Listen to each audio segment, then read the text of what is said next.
gerando, ciência e tecnologia para o país. Verdade, verdade. Almirante, gostaria de falar também sobre um assunto que deixou o Brasil e o mundo apreensivo, né, que foi o acidente aéreo do voo AF447, o Air France, né. Há mais ou menos 15 anos atrás, esse incidente, né, lamentável aconteceu, e o senhor juntamente com a sua equipe e a Marinha do Brasil, e também a Força Aérea Brasileira, esteve, né, no local para fazer busca dos destroços, busca de sobreviventes. Pode contar um pouco mais sobre como foi essa missão? Sim, esse acidente, né, essa tragédia aconteceu há acho pouco mais de 15 anos. Ano passado completou 15 anos dessa tragédia. Na ocasião, eu era comandante da corveta Caboclo, que tinha sede em Salvador, e eu tinha feito uma patrulha norte, estava atracado em Maceió. Então passamos o final de semana atracados em Maceió, e na segunda-feira pela manhã, a previsão era que nós desatracássemos cerca de 8 horas, um pouco 8, 8h30, e eu estava tomando café da manhã com os oficiais na Praça d'Armas, quando veio a notícia que existia, no Bom Dia Brasil, que existia uma aeronave da Air France que partiu do Rio de Janeiro, do Galeão, com direção a Paris, e que essa aeronave estava desaparecida no meio do Oceano Atlântico. Eu estava indo me despedir do capitão dos portos e eu dei a recomendação para o imediato: talvez a gente seja acionado para procurar essa aeronave. Então vamos ver algum detalhe que esteja faltando. A gente, em princípio, só ia fazer 2 dias de mar, voltando para Salvador, que é a nossa sede. E quando eu estava me despedindo do capitão dos portos, o meu comandante, né, meu comandante imediatamente superior, me liga e fala: "Pavone, não desatraca, permaneça em Maceió". E 10h15 da manhã eu estava desatracando e fiquei 18 dias no mar, procurando destroços e sobreviventes. Inicialmente, infelizmente, ninguém sobreviveu, foram 228 vítimas, né, tripulação e passageiros. A aeronave caiu inteira na água e ninguém sobreviveu. Mas, a corveta Caboclo passou 18 dias no mar e os primeiros destroços nós encontramos, os primeiros corpos nós encontramos, e esse trabalho que foi feito, foi um trabalho, apesar de muito triste, a gente se sentiu, eh, engrandecido de poder contribuir para, de alguma maneira, atenuar o sofrimento daquelas famílias. Que é importante saber o que é que aconteceu, é importante, que as pessoas possam se despedir dos entes queridos que foram perdidos, daqueles amigos, familiares que foram perdidos no acidente, e a gente contribuiu nisso. Além disso, quando a gente recolhe destroços no mar, a gente também contribui para evitar novos acidentes, porque a partir desses destroços, o pessoal da investigação aérea vai fazer todo um estudo técnico para poder identificar o que que levou àquele acidente, e outros acidentes acabam sendo evitados por isso. Então minha tripulação, apesar de um trabalho sofrido, né, 18 dias no mar, sem internet, sem comunicação satélite, a gente só falava com terra por HF, e a gente foi um trabalho muito digno e dignificante acima de tudo. Verdade, né. O senhor falando assim parece até que foi algo simples, né, mas eu li algumas matérias, e a área onde foi feita a varredura, foi uma área maior inclusive do que o Rio de Janeiro, né. Então, foi uma operação conjunta da Marinha e a Força Aérea e outras instituições, mas extremamente complicado conseguir, localizar esses destroços, né, tendo em vista que boa parte afundou no mar, então, eh, qual foi o grau de dificuldade desta missão? É muito difícil pelas distâncias, né, a gente estava operando lá para além de Fernando de Noronha, ou seja, no meio do Oceano Atlântico, efetivamente.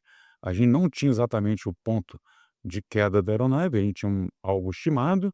Além disso, tem a questão de vento, de maré, então algo que cai no mar hoje, daqui a um dia ele está em outro ponto. Mas o nosso pessoal estava muito motivado, né, eu reuni minha tripulação, conversei com eles e fiz um exercício de imaginação. Imaginem que exista um sobrevivente.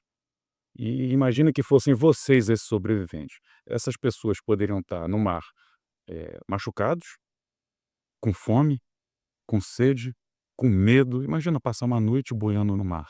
Talvez uma criança, talvez um idoso. Então a nossa responsabilidade é muito grande.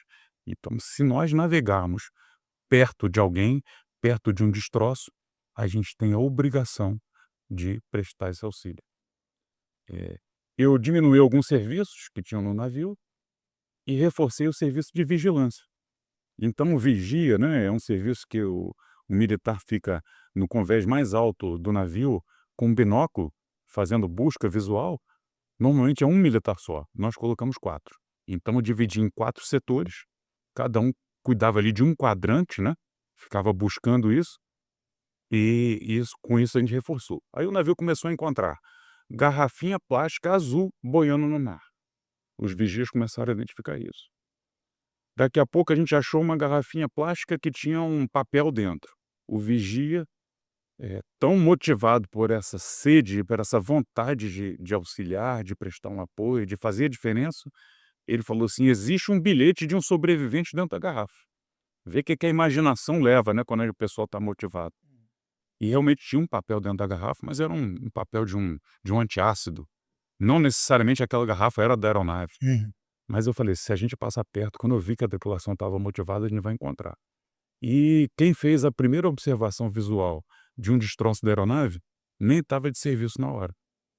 Ele era um sargento da máquina, que passou o serviço, pegou um binóculo e começou a fazer busca visual. Ou seja, além do pessoal de serviço, as pessoas voluntariamente estavam fazendo isso. Uma coisa que eu fazia, eu era o comandante do navio, tinha outras preocupações, mas eu tinha preocupação de demonstrar a importância dessa busca visual. Então, todo quarto de serviço, eu pegava o binóculo, ia para avante, a corveta Caboclo tem uma estrutura na frente do passadiço que se chama compoteira de avante, né, tem uma compoteira a boreste, uma bomboda onde tem 2 metralhadoras, né, Uhum. e tem 2 com mais 2 a ré do passadiço. Então ia para as compoteiras de avante e ficava com o meu binóculo, também fazendo uma busca visual. Mas muito mais do que achar que eu ia enxergar alguma coisa, era para que os vigias me vissem, né. O comandante está fazendo busca, olha como ele valoriza isso. Para que as pessoas valorizassem e as pessoas voluntariamente ficavam fazendo isso mesmo não estando de serviço. Aí encontramos os primeiros destroços, os primeiros corpos. Fiquei muito preocupado, que a gente achou malas com itens de valor. Eu coloquei um excelente oficial, tirei ele da tabela de serviço, coloquei ele para inventariar tudo que nós encontrássemos no mar. Então todas as malas, todas as bagagens eram abertas, vistoriadas, inventariadas, e a gente transferiu isso mediante recibo quando atracamos em Recife. Então imagina, a gente tinha 2 dias de navegação de Maceió planejados para ir para Salvador. Atracamos 18 dias depois em outro porto que foi Recife. Então, a vida na marinha assim, né, não tem rotina, tem que ter abnegação, tem que ter dedicação e vontade de cumprir bem a missão, de fazer diferença. Fazer o bem, né? Fazer o bem, cumprindo a missão e fazer o bem também para os seus subordinados. Verdade. Almirante, o senhor participou de diversas missões, diversas operações durante a carreira. Qual foi a missão que marcou a sua vida? São muitas missões que marcaram, né. A gente falou de 2 aqui, foi essa da França e a missão do Líbano. Mas eu diria que a mais desafiadora, que foi a mais completa e também a mais complexa, foi sem dúvida a Operação Líbano 6. Foram 11 meses e 5 dias longe de casa, um esforço muito grande de toda a tripulação, problemas de cada um que a gente tenta resolver, né. Ao longo do tempo as pessoas, se acostumam com a missão, no início é tudo novidade, depois cai um pouco na rotina. E aí alguns conflitos começam a crescer e a gente tem que atuar aí para manter o pessoal motivado, trabalhando na linha do vento, trabalhando no rumo certo, pelo bem da marinha, mas também com harmonia. De vez em quando a gente também tem que afrouxar a corda do violão, o pessoal também dá uma descansada, esparecida. E então essa missão a Líbano 6 foi a missão mais desafiadora da minha vida. Essas missões que têm a maior duração é extremamente difícil comandar, né? Justamente por conta do que o senhor falou, né? São diversos militares, mas por dentro da farda são seres humanos, né? E nós passamos por problemas, né? Tem dia que nós estamos mais felizes, outro dia mais tristes, desanimados.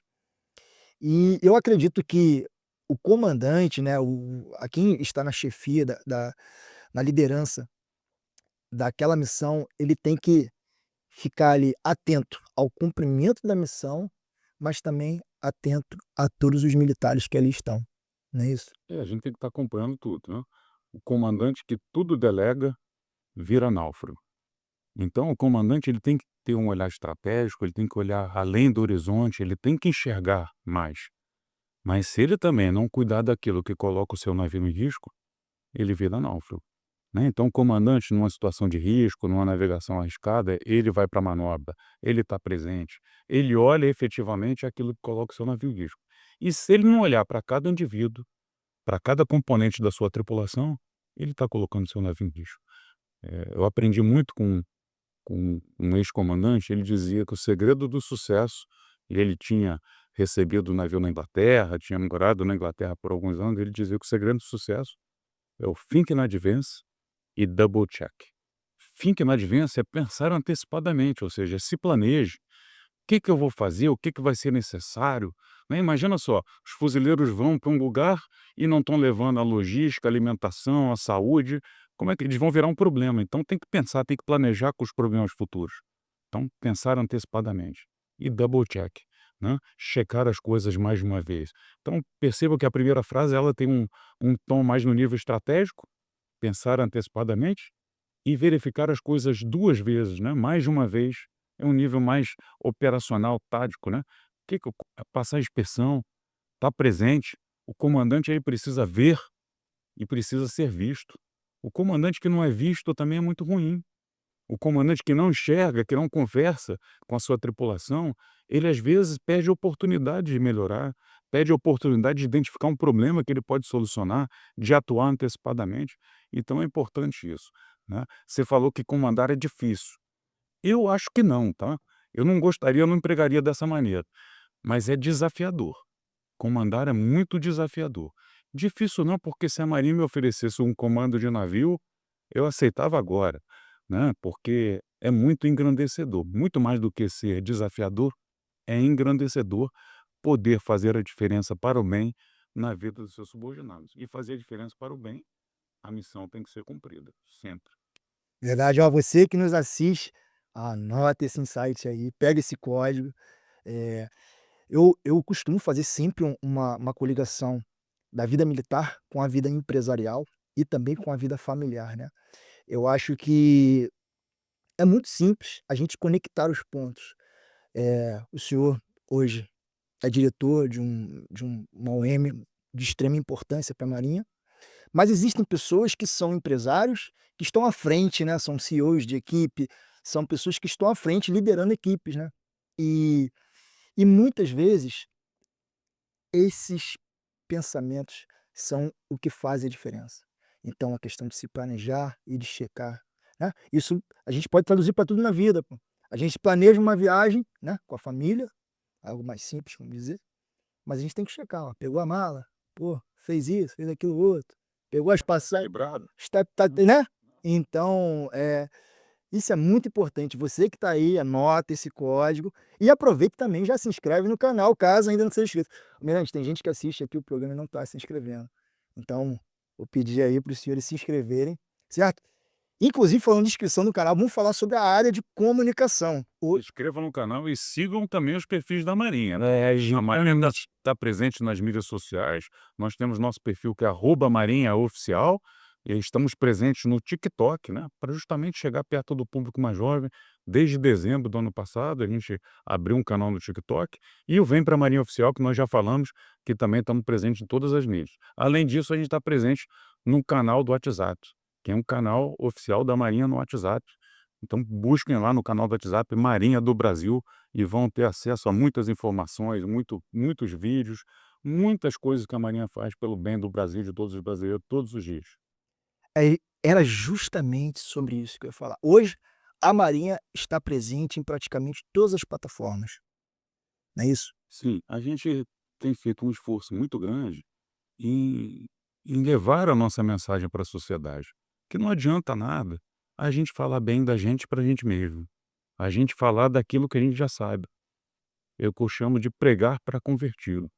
Então a maior parte dos nossos produtos que a gente tem feito, ele é voltado para o público jovem, para o público civil, aquele que não conhece a Marinha, eventualmente aquele que não gosta da Marinha, que quando eu digo que quem conhece verdadeiramente a Marinha, que é uma instituição que tem, uma vontade enorme de acertar, nós fazemos muita força para buscar a perfeição, e não alcança isso, porque somos é uma instituição feita de seres humanos. Uhum. Mas a grande maioria dos militares da Marinha trabalha em busca da perfeição, em busca da excelência. E quando a gente faz isso e a gente mostra, as pessoas acabam gostando da Marinha. Quem conhece a Marinha acaba se apaixonando. E é isso que eu faço. Conheçam a Marinha, sigam as nossas mídias sociais e vejam tudo aquilo que a gente tem feito, em prol do Brasil desde sempre. O Brasil nasceu pelo mar e vai continuar se desenvolvendo pelo mar. Verdade, historicamente.